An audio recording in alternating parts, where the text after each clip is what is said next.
It was one day when I was woken up by an alarm of a program, from a program on the computer, which I would have written, and I programmed this program to give this alarming sound. You probably remember when you have your machine, when you boot the computer, you have this beep. So this program was programmed at this particular event to hammer this beep extremely intensively, and it was in the middle of the night, and I was really woken up by this extremely loud and annoying sound, and I woke up and I couldn't believe it, because I programmed my program to give this sound when the Bitcoin price hits $1,000 US. I first of all thought maybe the program ran an error or something, or I was directly rushed to the computer and validated, and I couldn't believe. I mean, it was such a journey from the beginning, 2019, to this moment in 2013 where it really happened, and the price skyrocketed to that high price. Bitcoin, some of you might have heard it, is this huge innovation in technology which makes it possible for people to transfer money from anywhere in the world to anywhere else without having any boundary or any regulator or authority watching it. It's a huge innovation which makes it possible for people to transfer money. For example, here you can send, with Bitcoin, you can send money to a coffee farmer in Africa without having 10 intermediary banks that each take a cut on this transaction, maybe if even possible that they will allow you to send this money. It gives people the option doing finance without needing the banks in between. So it gives people an option. It's the first time in humankind where people have an option. I mean, all the time it was always, if you wanted to send any money, you always had to rely on banks sending the money. So now we were at this point, and the price was above $1,000. And I looked more to the right on my window in my student accommodation, and I was seeing this machine here. This machine is a Bitcoin mining machine, which literally mines Bitcoin. Bitcoin is very comparable to gold in the sense that it is limited to 21 million Bitcoins in total, and you can mine those Bitcoins more and more over time, but it's getting more and more difficult. It's similar to gold. I mean, at the beginning of the times, it was easy to mine gold. Now it's getting more sophisticated. And this made a huge opportunity, and I was just looking there, and I knew this machine right now was making so much just from the mining of the Bitcoins that within a few days, the whole investment of the machines already broke even. So you already got your money back when you would have bought those machines in a few days because of this high price. So I was stunned. I directly called my partners and said, guys, we have to move. This is a huge thing, and it's a big opportunity. We're in the middle of a gold rush. Right now, these machines, you can mine the Bitcoins, and it's so profitable. Just for you to understand, I mean, mining is needed in Bitcoin because Bitcoin is not a centralized system. There's no one in between, no central authority or central entity that controls any transaction. It's a fully decentralized system. So compared to MasterCard or Visa, you have central parts, and they validate the transaction, but they can, because of the central character, they can get attacked, or There's all sorts of things, and of course you always have to trust Visa and MasterCard. For Bitcoin, you don't have to trust anyone. It's based on the blockchain, and there is no such central entity. For this to work, you need people like miners that validate the transactions on a decentralized level, and they are spread amongst the world. Everyone can mine. As I said, it's getting more and more challenging and difficult to mine. I just want to give you one example. Very back in the days, when the first years of Bitcoin, there was one gentleman in the UK who used his laptop to mine Bitcoins. And by that time, it was possible because the competition was not so big, and he could literally mine a lot with his laptop, so he did it. But by that time, it was so early that Bitcoin didn't even have a price. There was not even a marketplace because it was really in its infancies. But he did it, and I don't want to blame the girlfriend, but at one point, she supposed to say that, why do you run this machine all the time? It's getting hot, and it's not doing anything. I mean, those virtual tokens, what does that bring? So at one point, he stopped it, and he just went on. Everything was back to normal, and he was at a breakfast a time later. He put off his newspaper, and he read that Bitcoin is now trading at $100. So he couldn't believe what's going on. How can this be true? So he jumped off, and he directly, and because you can track that, you can see it, checked the blockchain. How much Bitcoin did he mine, actually?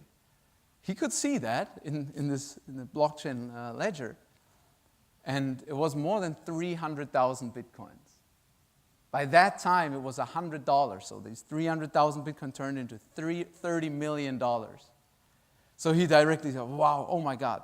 But then he quickly realized this computer has been put in the trash because he stopped doing it. His girlfriend annoyed him with this, and the solution was he put it in the trash.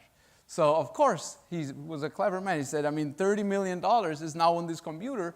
Where is this computer? It can't be just disappeared. So he was researching where these things are put when he puts it into trash, and he started.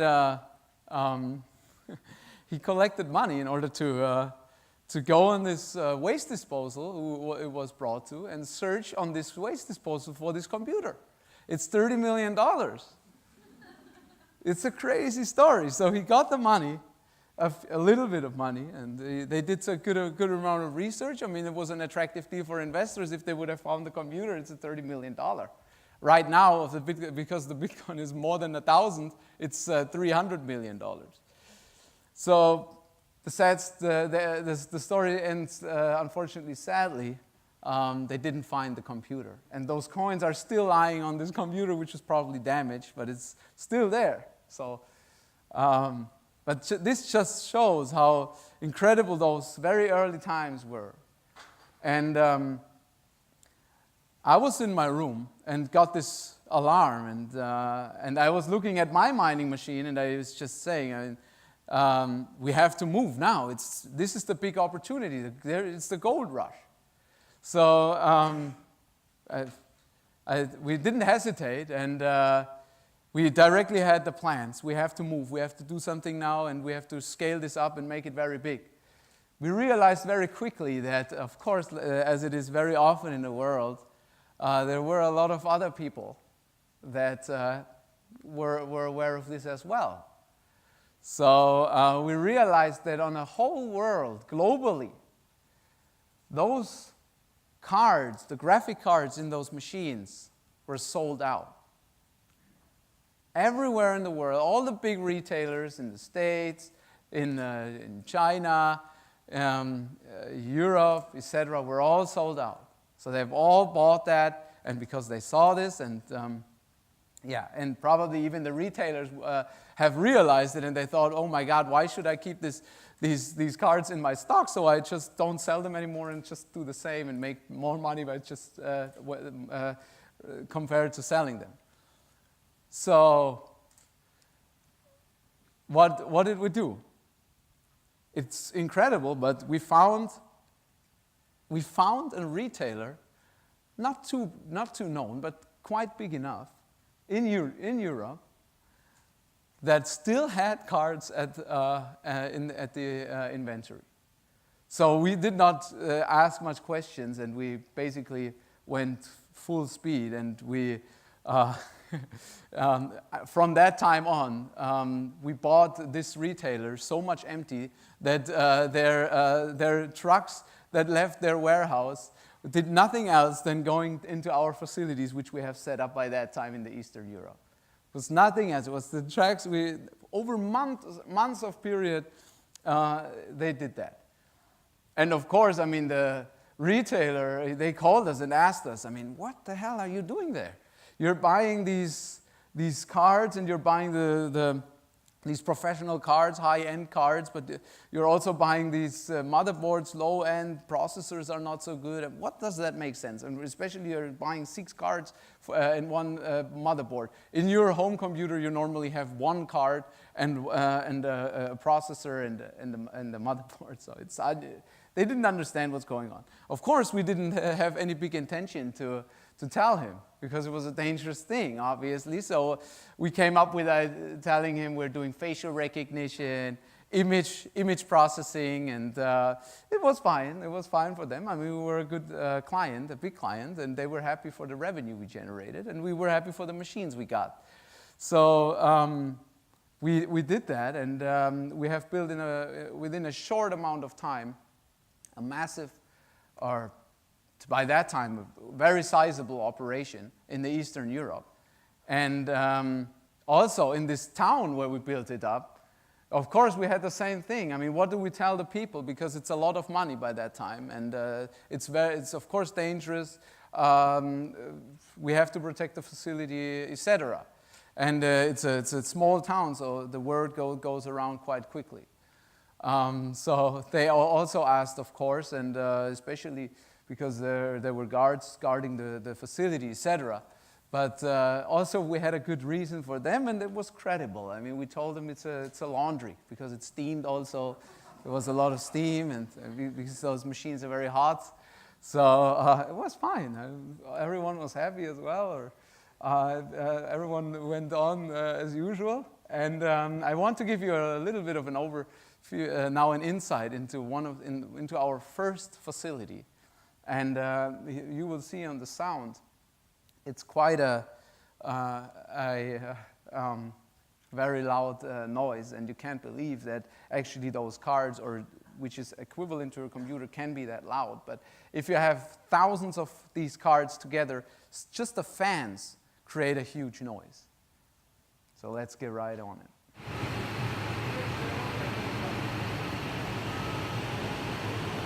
So you're hearing these massive amounts of fans generating these noises, and our people in there had to wear earplugs in order to work there. And the side effect was it was very hot as well, because mining basically is transforming the electricity in 100% heat. So it was a kind of sauna temperatures like for our workers. But it was interesting, and everyone was excited.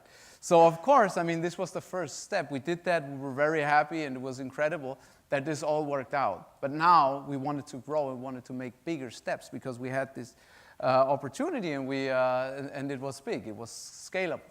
So we came together, and we discussed and did a lot of research in what we can do, and especially where we can do it, to make it very big, make it much bigger than we already had. And that was not easy. There's a lot of factors. I mean, you have to think about political risks. You have to think about the environmental conditions, and you have especially to think about low electricity prices. The place we ended up was really at the end of the world, in Iceland.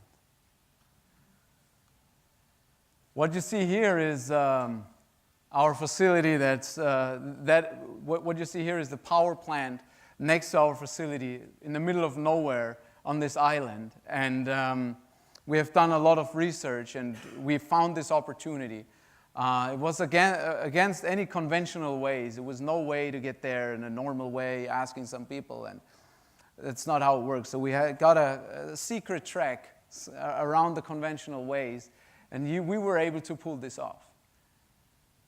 And we were fascinated, and what we have created there is the so-called Enigma farm, which is the largest mining facility for cryptocurrencies and Bitcoin and also blockchain. And this facility consists of more than 25,000 cards, and if you put all the computing capacity and if you sum it up all together, there is more computing power than the world's #1 supercomputer in the world. I will show you now how it looks inside. So you have the sound of compared to the first facility is a different level. And just on the one side, you see more than 10,000 cars. You see the heavy turbines on the roof, and you see also on the side the filters. You see here the electricity, the cables, just to give an imagination of how much electricity is consumed there. And yes, this facility sets a milestone for us, and of course we were happy to pull that off as well, and went to this size. Of course, this unfortunately also attracts a lot of attention for not always the best reasons. So there is people trying to hack the farm because it's about a lot of money. Just the electricity rate. The electricity bill for this facility is more than $1 million per month. A lot of people are trying to break in various ways. It's very critical for us to keep that location secret. I think we have done a good job so far. But I have to also say that sometimes we experience things that is very strange. I mean, last time, for example, we were there and there was a man coming in a black SUV. And he cannot occasionally just step by. It's at the end of the world and somewhere in nowhere, far away from the population. We asked him, I mean, what is he going to do? And it was, as was later figured out, it was an industrialized espionage attempt. And that just shows how critical and how much aware you have to be in that space. Right now, Enigma is powering the blockchain in general, and as I said, Bitcoin and cryptocurrencies. It's also because it's a generic computing powerhouse. It can also do simulations for medicine, protein folding operations, and it can also be used for weather forecast. And we are very proud of this, and that we took such an important place in this growing space of blockchain and Bitcoin, and we are thriving to grow further. And I think what I just want, the message to you young people shall be is that if you want something and you're really behind it, today, in today's modern world, you can reach everything. Thanks a lot for your attention.